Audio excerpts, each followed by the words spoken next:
So you've got your first property, you finally got that cash flow through, and you're thinking, how do I scale this into a successful property portfolio? Well, I'm going to be breaking down in this video how you can get your first 10 properties.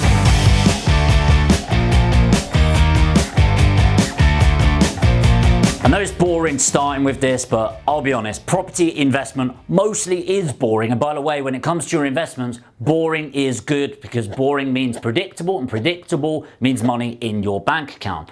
Before starting out, you really want to define your goals. And I know this isn't exciting because you just want to go, but you need to consider a few things. Number one is your risk, okay, your risk appetite, I should say. So buy-to-lets, boring, vanilla buy-to-lets, that's what I'm about. I really believe that my passive investment should be passive and boring and residual. So buy-to-lets are going to be on that scale. But you might have a higher risk appetite, where the great thing is there's higher reward, but much higher risks associated with that. So these are called trophy investments, like hotels, casinos. Smaller scale might be serviced accommodation in the holiday sector. That's going to be one thing. The next thing is going to be the resources that you've got available. So when I'm looking at resources, I mean, what time have you got available? What expertise have you got available? If there's a lack of expertise, how can you invest in your education? And of course, what money have you actually got? If you've got £1 million in your account or 20 grand in your account, it's going to be a very different outcome from that. And finally, it's deciding what to actually measure in property. There's a lot of ego metrics. For example, one of the most common questions I get is, how many properties do you have in your portfolio? Well, why the hell does that matter? Let me just give you an example. If I own 3 properties and Dan, my business partner, owns 30 properties, but all of his 30 are 50 grand properties, and I've got 3 £2 million properties, he's got a £1.5 million portfolio, whilst I've got a £6 million portfolio, probably in a much better high capital growth area. Who's doing better off? Well, me, obviously, assuming they're decent investments, but he's got 30 properties, right? The reason I'm saying that is, yes, this is about how to scale your portfolio, but please detach yourself from the ego metric of how many you've got. Because honestly, when you start scaling a portfolio, I'd rather have half the portfolio in really solid investments rather than double the portfolio, which was definitely my mistake at the beginning, but have shoddy properties and shoddy tenants in them. The biggest impact to your property growth is actually out of your control, or I should say there's nothing you can do about it, and that is time. And you know, you may have heard the 8th wonder of the world is compounding, and compounding happens over time. So for example, if you double a penny every day for 30 days, you end up with over £1 million. I think it's like 3 point something million. That's really hard to comprehend. But 1 becomes 2, then you double it again. 4, double it again. 8, 16, 32, 64, 128, and onwards and onwards. 256, 512, 1000, whatever it is, 24. And it just goes on and on and on. And so if you drew this in a line, most people think, let's say this is time, and let's say this is money. If you double it, most people visualize it like this, right? Linear. But actually, it's exponential. So if I change the color to a blue here, this is actually what it looks like. So your money and time go like this. And so they might meet at the same point within that time frame of what you expected. But what's really important is the 5 years after. See, this line that you had before, the black line, which is linear, just carries on going in the same fashion, right? But as you can imagine, with the exponential growth that's there, it's going to go up and up and up. So over time, it just gets more and more powerful. What you need to realize is time is your friend in property, and the reason for that is something called inflation. So time, compounding, capital growth. So let's get into some micro things that you can control. And it's important to understand that these are just small adjustments. This is not a magic bullet, get rich quick scheme. If you've been following my videos for a while now, you'll know that I believe in the complete opposite, a get rich slow. See, getting rich is never the problem. It's getting rich quick that causes all of the issues and the mistakes that are in there. So what can we do?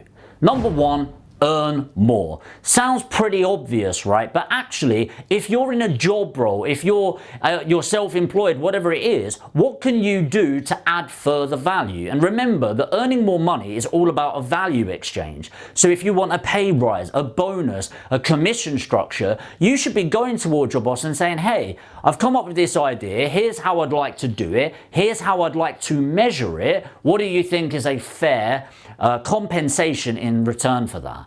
You can go out there and actually focus on earning more money with your current job, or even getting another job to add to those funds that you've got right now. The second is spending less. Okay, so this is really about making, managing, and multiplying your money. We've spoke about making money and making more, but how do you actually manage your funds? So most people, what they end up doing is they earn whatever it is, 2 grand a month, 3 grand a month, 5 grand a month, 10 grand a month, and you live to your means. And the reason why most people do this is you're comparing against the Joneses, right? The problem with social media is that has exacerbated it. So the Joneses are no longer the next door neighbor with the nicer windows, the nicer garden, the nicer car. It's everyone, right? Us guys, we might be looking on Instagram at these people with these ripped bodies and going, why aren't they? And then they've starved themselves and dehydrated themselves on Photoshop. And the same with girls in bikinis, right? We're always comparing ourselves against others. The problem with that is we end up working harder and harder to earn more and more money, to spend things on shit we don't care about, to impress people we don't even like. What this means is one of the most effective ways of increasing our wealth is to stop the unnecessary spend and start saving and investing in a wise way. I've actually done a video on this on the T. Harv Ekers jar system, which I'll put a link for down below, and maybe you can watch that after this video for some tips on how you can effectively save your money moving forward. The third thing is active income. Where can you be active in earning in property?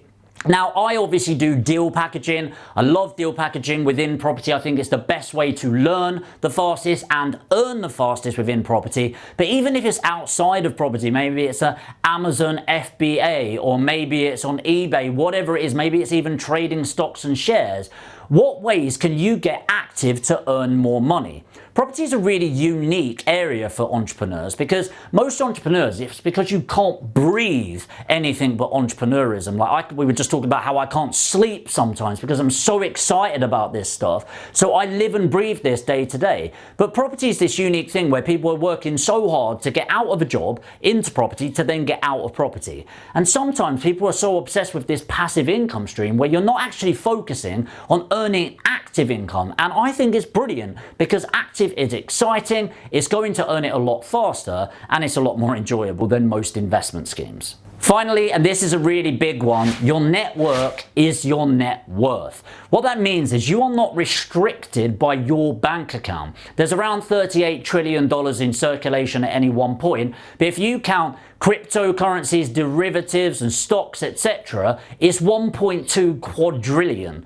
A lot of you be thinking, well, that's a made up number. No, it's not. It's 1,200 trillion in circulation. So there's enough money in the world right now for every single one of us on earth to be a deca millionaire. That's over 10 million pounds net worth. So don't tell me there's no money out there. Have an abundance mindset and connect with people, because one of the most effective ways of scaling a portfolio is to understand there's more than enough money out there to help you increase your asset base. Tying this in, you need to know your figures on this.